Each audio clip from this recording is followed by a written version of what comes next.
आज ख़ास तौर से हमारा एक प्रेस मीट करने का मकसद एसडीपीआई की social democratic party of India की जानिब से कि कल शहर बीजापुर में एक बहुत बड़ा अफसोसनाक हादसा पेश आया।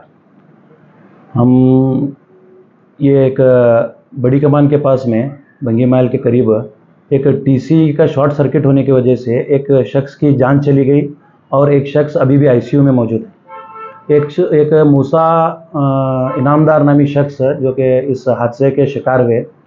मैं अल्लाह ताला से दुआ करता हूँ कि अल्लाह इनकी मग़फ़िरत करे और जन्नतुल फिरदौस में इन्हें मकाम अता करे और उनके घर वालों को जो है सब्र जमील अता करे।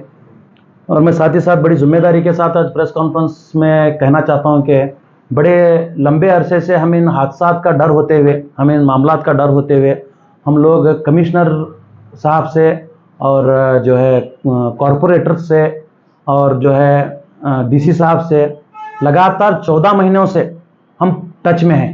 ये इसी की वजह से कि रोड की व्यवस्था यहाँ पर ठीक नहीं है, पानी व्यवस्था यहाँ पर ठीक नहीं है, इलेक्ट्रिसिटी की व्यवस्था ठीक नहीं है। बहुत से मुद्दे हैं जो यहाँ पर जो है नेग्लेक्ट किया जा रहा है, जिसको जो है एक नज़रअंदाज किया जा रहा है, जिसके चलते ये वाया लाइन जो है एक पसमानदा एरिया जो है कहलाने लगे बीजापुर शहर का। लेकिन अफसोस इस बात का ये होता है कि हम लोग इतना बोलने के बावजूद भी ऑफिसर्स हो या फिर जिम्मेदारान हो, इसमें नजरअंदाज करने की वजह से एक मासूम शख्स की, एक मासूम जो जिसकी कहीं से भी कोई गलती नहीं थी, एक मासूम शख्स की जो है इसमें जान चली गई। मैं आप लोगों से बड़ी ही जिम्मेदारी के साथ साफ अल्फाज में बोल रहा हूं कि पूरे 14 महीनों से हम इनके सामने खड़े होकर बम मार रहे थे। यही अल्फाज मैं इस्तेमाल करना चाहता हूं। 14 महीनों से हम लोग इनके सामने खड़े होकर बम मार रहे हैं कि ये बीजापुर की ये हिस्से पर थोड़ी तवज्जो दो, लेकिन ये लोग इतना नजरअंदाज किए कि उसका खामियाजा एक फैमिली के एक नौजवान बच्चे को भुगतना पड़ा, जिसके पीछे 3 बच्चों की जिम्मेदारी है, बूढ़े माँ बाप हैं, बीवी है, अदर फैमिली के मेंबर हैं। ये सारे लोगों की जिम्मेदारी अपने कंधे पर लेकर चलने वाला एक मासूम शख्स आज इनकी जो है करप्शन का, इनकी गंदी जो है सियासत का शिकार हो गया, गंदे जो है करप्ट ऑफिसर्स का जो है एक शिकार हो गया। हम इसके खिलाफ में जो है आज इस प्रेस कॉन्फ्रेंस को मुनक्कद किए हैं।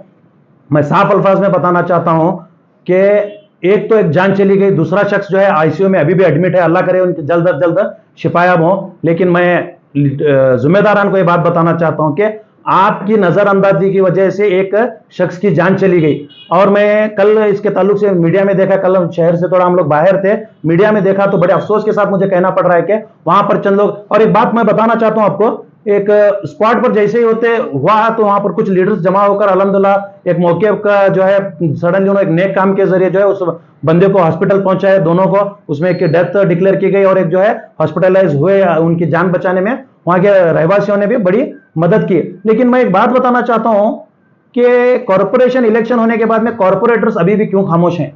और मैं कल मीडिया के जरिए एक बात भी वहां पर देखा कि वहां के वार्ड मेंबर के फर्जंद वाटी नामी शख्स है, ये बता रहे थे कि 6 महीने पहले मैं इसके ताल्लुक से केईबी को अर्जी दे चुका हूं बोलकर बोल रहे थे। लेकिन मैं पूछना चाहता हूं, 6 महीने से जब ऑफिसर्स के जुम्मे ये बात पहुंची कि यहां पर एक जानलेवा टीसी लटक रही है या फिर मौजूद है रोड के बीचों बीच, तो इस पर तवज्जो क्यों नहीं देगी। हमारी डिमांड है सबसे बढ़कर यह कि इसमें लाइनमैन, सेक्शन ऑफिसर और जो है साथ ही साथ AEE, इन सारे जिम्मेदारों को फर्स्ट ऑफ ऑल सस्पेंड किया जाए। सबसे पहले इनको सस्पेंड किया जाए। फिर जो है मैं पूछना चाहता हूं वार्ड के मेंबर से, 6 महीने पहले जब आपने अर्जी दी तो एक सामान्य व्यक्ति की तरह बात मत कीजिए। एक सामान्य व्यक्ति अगर अर्जी देकर खामोश रहता है, रिसीट लाता है, अपने घर में बैठता है, फिर उसका नेक्स्ट क्या होता है, 3 महीने 6 महीने के बाद में एक्शन रिपोर्ट लेने जाता है, तो ये आप सामान्य व्यक्ति नहीं, आप उस वार्ड के मेंबर हैं। तो आपको इस बात की तवज्जो देनी चाहिए कि ऐसे ऑफिसर के छाती पर खड़े होकर, उनके सीने पर खड़े होकर ऐसे बुलाकर काम लेना चाहिए आप लोगों को। आप इसमें लापरवाही बरते हैं, कहीं ना कहीं आप भी जिम्मेदार हैं, याद रखिए। अगर कल आप वहां का मंजर देखते थे, आप लोगों के सामने मैं बयां करूं तो बड़ा अफसोसनाक मंजर। एक बूढ़े शख्स, एक बुजुर्ग शख्स के कंधों पर जवान बेटे की मैयत, 3 मासूम बच्चे अपने बाप के जनाजे को आंखों के सामने उठते हुए परेशान, बिलबिलाते हुए बच्चे, और एक जवान औरत अपनी जिंदगी का अपना जीवन साथी खो बैठी किसी और के गलतियों की वजह से, और अपने आंखों के सामने अपने आंखों के सामने अपनी जिंदगी को बर्बाद होते हुए देख रही थी। इसका जिम्मेदार कौन है? ये बीजापुर का टोटली एडमिनिस्ट्रेशन इसका जिम्मेदार है, जिसमें सब लोग आते हैं, जिसमें KPDCL, साथ ही साथ हेस्कॉम डिपार्टमेंट, जो कि इनके अंडर में काम करता है, और उसके जानिब से जो है वार्ड के मेंबर भी इसका सही तरीके से जिम्मेदारी नहीं निभा पाए हैं। और हमारा खास तौर से कमिश्नर साहब से भी ये इल्तिजा रही थी हमेशा से कि इन वार्डों की तरफ तवज्जो दी जाए। 18 से लेकर 34 वार्ड तक का हमने जो है पूरा नक्शा कमिश्नर साहब को बताया था कि ये वार्डों पर तवज्जो दी जाए, यहाँ पर जानलेवा हादसा हो सकते हैं। क्योंकि लास्ट प्रेस कॉन्फ्रेंस में भी मैंने कहा था कि स्पॉट पर जब हादसा होता है आप उठाते हैं, वहां से उस शख्स को हॉस्पिटल के भेज देते हैं, उसके पीछे वाली जिंदगी पर आपका कोई तस्वुर नहीं होता बोलकर ये आपको समझना चाहिए कि आज आपने जो हादसा पेश आया है ये उसकी पीछे वाली जिंदगी को दर्शाता है आपके सामने। कल की वो मैयत का जब हादसा, अगर आप वहां पर मौजूद होते तो आप लोग देख सकते थे कि एक खौफनाक मंजर वहां पर, जैसे कयामत उनके घर पर जो है तारी हुई हो, ऐसे जो है मंजर वहां पर हमें देखने को मिला। और साथ ही साथ मैं रिक्वेस्ट करता हूं हमारे जिला उस्तुवारी सचिव एमबी पाटिल साहब से कि आप फैमिली से मुलाकात करें, उनकी मजबूरियों को समझें, क्योंकि उस घर का एक राबने वाला शख्स, कमाने वाला एक ही शख्स उस दुनिया से चला जा चुका है। उनके बच्चों के ताल्लुक से, उनके बीवी के ताल्लुक से आप जो है उनके कंपनसेशन का जो है इंतजाम करके दें। और हमारी एक डिमांड है कि बच्चों को जो है टिल एंड पूरा फ्री एजुकेशन प्रोवाइड किया जाए। एक दूसरा जो है उनकी बीवी की जो क्वालिफिकेशन है, अगर उनके घर वाले राजी हैं, दीगर भाई बंधु जो हैं उनके अगर राजी हैं, तो उनकी क्वालिफिकेशन के मुताबिक उन्हें जॉब दिया जाए। बहरहाल उनकी इनकम का कुछ जरिया किया जाए और एक मोटी रकम के तौर पर जो है उनको मुआवजा उनको दिया जाए। मैं एक हमारे उस्तवारी सचिव जो हमारे जिले के जो है इंचार्ज मिनिस्टर हैं, मैं उनसे कहना चाहता हूं कि आप इसमें थोड़ा लीड लेकर काम करें। और साथ ही साथ मैं हमारे बीजापुर शहर के कांग्रेस लीडर हम जनाब हमीद मुशर्रफ साहब से भी मैं कहना चाहता हूं कि आप भी जो है फैमिली से एक बार मुलाकात करके एमबी पाटिल साहब से इस ताल्लुक से डिस्कशन करें, और ये डिस्कशन जो है आप लोग जो है सिद्धरामैया साहब तक पहुंचाएं। और वैसे भी लास्ट प्रेस कॉन्फ्रेंस में हम लोगों ने आपको बताया था कि कॉर्पोरेशन एक बहुत लापरवाही वाला काम कर रहा है, और जब हम लोग इनसे मीटिंग के लिए जा रहे हैं तो ये हमें बता रहे हैं कि हमारे पास फंड नहीं है, जबकि हम लोगों ने इनका डाटा निकाला 2023 का, पिछले साल का, तो इसमें आप लोग आंकड़ा देख सकते हैं पूरे 24 करोड़ रुपए कॉर्पोरेशन का खाली इनकम है। मैं फंड की बात नहीं कर रहा हूं, तवज्जो दीजिए मेरे बात पर। यह बीजापुर शहर की जानिब से की गई इनकम है टैक्सेस के जरिए, और इसमें खर्च किया गया रकम यहां पर आपको मैं दिखा सकता हूं 22 करोड़ रुपए। बाकी का 2 करोड़ रुपए जो है इसमें एससी एसटी डिपार्टमेंट के जो है डेवलपमेंट के लिए रखा गया है। तो 22 करोड़ रुपए आप कहां खर्च किए?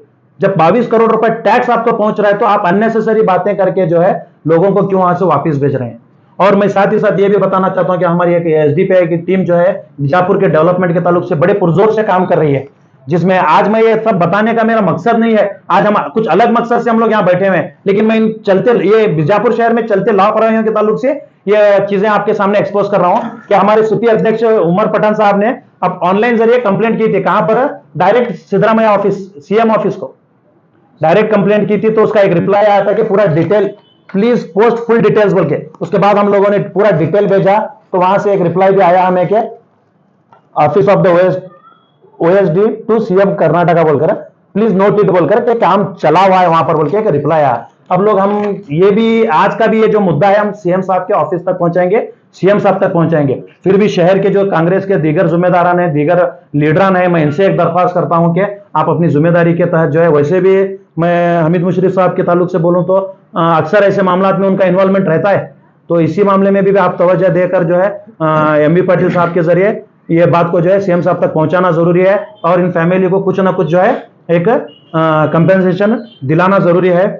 और इसके साथ ही साथ मैं वीडियो चेयरमैन जनाब कन्नान मुशर्रफ साहब से भी दरख्वास्त करता हूं कि आप भी जो है इस सिटी डेवलपमेंट के, क्योंकि सिटी इंफ्रास्ट्रक्चर है आपके अंडर भी आता है, तो आप भी सिटी डेवलपमेंट के ताल्लुक से नया नया आपका पोस्ट है, तो आप भी इसके ताल्लुक से जो है तवज्जो दें और सिटी डेवलपमेंट की जानिब जो है आपकी तवज्जो दें। खास तौर से बड़े अफसोस के साथ मैं फिर दोबारा कहना चाहता हूं कि कल का ये जो भयानक हादसा जो ना तो भुलाया जा सकता, ना तो माफ किया जा सकता। अगर ये कंपेंसेशन के ताल्लुक से सरकार या गवर्नमेंट राजी नहीं हुई तो हम लोग इसमें बड़े पैमाने पर प्रोटेस्ट करके एक भीड़ जमा कर जो है इसमें हम लोग जो है हक हासिल करने में इंशाल्लाह कामयाबी हासिल करेंगे। और साथ ही साथ तो मैं इस बात को कहना चाहता हूं कि दोबारा से कि आपका करप्शन, आपका जो है लापरवाही, आपकी जो है लापरवाही की वजह से ऐसे मासूमों की जानें चली जा रही हैं। आप अपनी ड्यूटीज़ को निभाएं कल के इंतकाल होने वाला शख्स मूसा इनामदार नामी शख्स का कोई कसूर नहीं था। मैं आप लोगों से पूछना चाहता हूं कि क्या कसूर था उस शख्स का जिसकी वजह से उसकी मौत हुई? क्या उसने आपको वोट डाला, यह कसूर था क्या? क्या उसने आपको जो है उनके अब्बा मस्जिद के चेयरमैन है, उनके वालिद साहब, क्या आपकी हिमायत में उन्होंने लोगों को वोटिंग डलवाया? क्या उनके वालिद साहब का कसूर था क्या? अरे भाई, किस कसूर की आप लोग सजा दे रहे हैं? मैं डायरेक्टली आप पर इल्जाम लगा रहा हूं, डायरेक्टली आप पर इल्जाम लगा रहा हूं कि आपके लापरवाही की वजह से एक जान चली गई है और आपको हमारी बात सुननी पड़ेगी।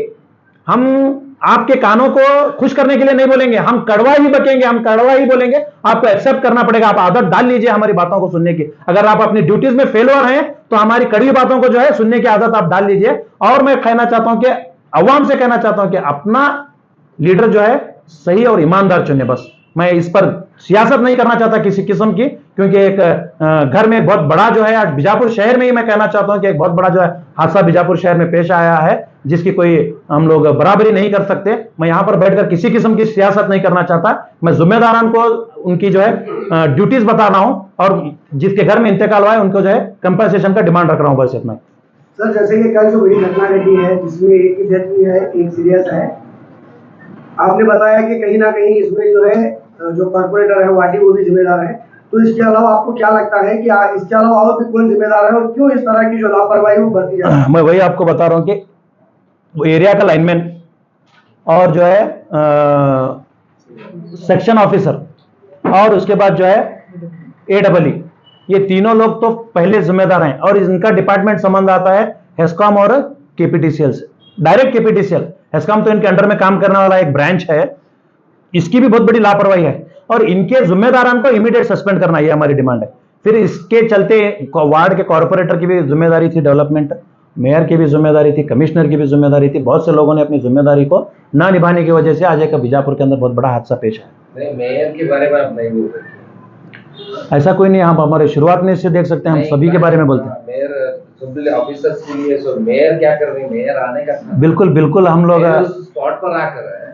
हाँ, स्पॉट पर मेरा पूरा सुनिए, मेयर स्पॉट पर आकर इन ऑफिसर्स को कौन रिस्पॉन्सिबिलिटी है इसके बारे में ध्यान करके वोट डालने आए, हाथ जोड़े, पाँव पड़े, सब कुछ करे। ऐसे मौके पर मेयर आकर ठहरना कि नहीं ठहरना? बिल्कुल आकर खड़ा होना था, लेकिन अब क्या जाने, अल्लाह जाने मजबूरी था, शायद वो शहर में थे नहीं थे, लेकिन फिर भी इमीडिएट एक एक्शन रिपोर्ट तो आना था कि सस्पेंड के ताल्लुक से नहीं। हम लोग अभी इस मामले में नहीं बात करें, बाकी सभी मुद्दों पर हम लोग सभी ऑफिसर्स को बात करते हैं। इस मामले में हम लोग किसी अभी अधिकारी से नहीं बात करें, क्योंकि अभी एक गवर्नमेंट है या फिर मेयर को पूछ लूँ। जी बोलिए। मेयर साहब, हाँ, मेयर मैडम जो है, हाँ, उनको तुम्हें पूछे क्या ये इस हादसे के ताल्लुक से? नहीं पूछे हम लोग। अब इस मामले में जाकर क्या पूछे, मैं बता रहा हूं। इस प्रेस कॉन्फ्रेंस करने का मकसद ये है कि हमारी बात सब तक पहुंचे। हम अब जाकर मेयर को एक बार, कॉर्पोरेटर को एक बार, EEE को एक बार नहीं बात कर सकते। मामला कुछ ये संगीन है, तो इसलिए हम लोग प्रेस कॉन्फ्रेंस करके सभी को हमारे जरिए एक मैसेज ये पहुंचा रहे हैं कि आप लोग अपनी जिम्मेदारी समझिए, वरना हम लोग रास्तों पर आ खड़े होंगे। कल वहां पर घटनास्थल पर कमिश्नर भी आए थे और इमीडिएटली एक स्टेटमेंट भी दिया कि इसका जो भी जिम्मेदार है उन पर हम कड़ी कार्रवाई करेंगे और जो मृत व्यक्ति है उन्हें। देखिए सर, घोषणा तो करेंगे बोल के बोले, संबंध पट्ट तो डिपार्टमेंटली नाउ कोडस्ती बोल के बोले, ये एक गैर जिम्मेदाराना जुमले है और एक्शन लेंगे, तनकी करेंगे। जो बात है नहीं, ये 24 आवर्स के अंदर आप लोग कर सकते हैं, ज्यादा वक्त नहीं लगता है। अब तक लोगों को आप बताना चाहिए था कि इसके जिम्मेदारान को सस्पेंड किया गया है बोल के। कहीं ना कहीं आप लोगों की मिली भगत जो है अवाम की जाने ले रही है, आप इस बात को समझिए। क्या सर आपका अगला कदम क्या होगा? अगर इस बात को नहीं माना जाएगा तो कुछ डायरेक्ट, एक तो हम फिजिकल जाकर इसमें पर्सनली हम लोग DC साहब से मिलेंगे और मनवी पेश करेंगे कि फैमिली के ताल्लुक से। अगर उसके बाद भी तवज्जो नहीं दी गई तो हम लोग प्रोटेस्ट करेंगे बड़े पैमाने पर। और मैं बता रहा हूँ कि इसमें खास तौर से हमारे जिला उस्तुवारी जो हैं वो तवज्जो दें और फैमिली से मुलाकात करें। इनका कुछ फैमिली का कुछ ठिकाने लगाने के जो है एक बड़ा कदम आप लोग उठाएं। और हमारा डिमांड तो मैं आपके सामने बार बार कह रहा हूं कि बच्चों को फ्री एजुकेशन प्रोवाइड करें और घर में क्वालिफिकेशन के हिसाब से उनको एक जॉब प्रोवाइड करें, ताकि उनकी जिंदगी भर के जो है खर्च चल सके और जो है उन्हें एक मोटी रकम जो है कंपनसेशन के तौर पर दी जाए। और इसमें एक जी, पार्टी पक्ष की ओर से हम इनको हक दिलाने के लिए लड़ेंगे, ये हमारी तरफ से सहायता है। हम इनको हक दिलाने के लिए लड़ेंगे। और हम लोग इसी कल मैयत के बाद हम लोग उनकी फैमिली से नहीं मिले क्योंकि मामला गमगीन है। आज जाकर हम उनके फैमिली से मुलाकात करेंगे, उनकी क्या डिमांड है, ये सारी डिमांड भी हम एक नोट करके जो है डीसी साहब के सामने रखेंगे इंशाल्लाह। सर जैसे कि कल तो एक घटना में एक डेथ हुई है, लेकिन वो जो है पब्लिक प्लेस है, सड़क पे जो है वो किसी सड़क के करीब है, और भी कोई बड़ी दुर्घटना ना घटे इसके लिए और क्या बड़ा कदम उठाना चाहिए? इसमें और एक लापरवाही आप लोग वहां पर देख सकते हैं। आप जैसा बोल रहे हैं बड़ी घटना ना घटे, उसके बावजूद भी घटने के चांसेस है वहां पर। आज भी बैरिकेड वहां पर नहीं मौजूद। और ये बता रहे थे कल मीडिया में बैरिकेड अताउल्ला चौक में, अताउल्ला चौक में क्या वहां पर क्या है, मुजरा करने के लिए रखे गए थे बैरिकेड। वहां पर क्यों जमा थे बैरिकेड? जहां पर उसकी जगह होनी थी, जहां पर जो है उसे रखा जाना था, वहां पर रखा जाना था। हाँ, आज वापिस जो है वो बैरिकेड अपनी जगह पर जाकर अताउल्ला चौक में बैठ गए। ये क्या शैतान आकर काम कर रहा है क्या? आप लोग क्यों नहीं जिम्मेदारी को समझ रहे? आज भी वो टीसी ओपन है, मालूम है। तो दोबारा ऐसा नहीं है कि एक हादसा हो गया, इसके कई साल के बाद में हादसा होगा बोलकर, ऐसा नहीं है। दोबारा हादसा होने के लिए किसी का टाइम मुकर्रर नहीं है। और मैं लास्ट टाइम के हादसे में भी बताता हूं आपको, एक बच्चे की जान चली गई थी कादरी हॉस्पिटल के सामने, यही गच्ची महल में। हाँ, तब भी ये टीसी के जरिए होता। और इस बीजापुर शहर में ऐसे बहुत से टीसी हैं जहां पर, खास करके वाया लाइन से मैं बोल रहा हूं, कि जहां पर कोई जो है इंतजाम नहीं है। और उसके लिए जो है बाकायदा एक ऊंचाई के जगह पर ये रखना जरूरी है टीसी। उसके बाद में उसके लिए एक जाली का कंपाउंड मारना जरूरी है। फिर उसके लिए एक डेंजर बोर्ड लगाना है। उसके कुछ रूल्स हैं भाई। आप सारे रूल्स एंड रेगुलेशन को जूती मारकर जो है आप अपना काम कर रहे हैं। आपको तवज्जो देनी चाहिए। कहीं पर भी एक बोर्ड नहीं है, कहीं पर भी जाली नहीं है, कहीं पर भी जो है टीसी ऊपर नहीं। बच्चों का हाथ कर जो है लटकेंगे तो हाथ पर आ रही है टीसी, क्या मालूम रहता बच्चों को?